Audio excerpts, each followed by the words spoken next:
కొంచెం వేసుకోండి, కావాలంటే మళ్ళీ వేసుకోవచ్చు తర్వాత. ఒకసారి మళ్ళీ కలిపండి. ఇప్పుడు కారం వేసుకోవాలండి.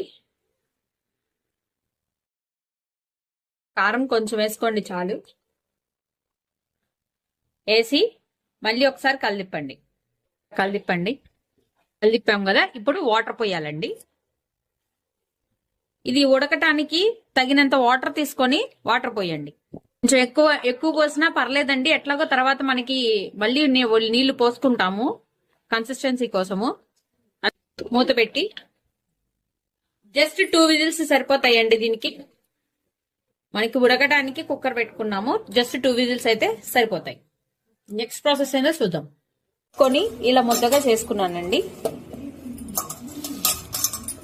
కొంతసేపు నానబెట్టాను.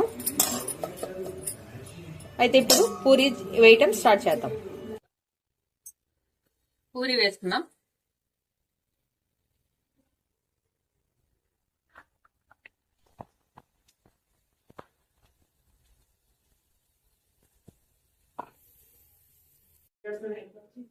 చూసారు కదా పూరి ఎంత మంచిగా వేగిందో. మంచిగా వేగింది. ఇంకంతే, ప్లేట్లోకి సర్వ్ చేసుకుంటున్నాం మనం.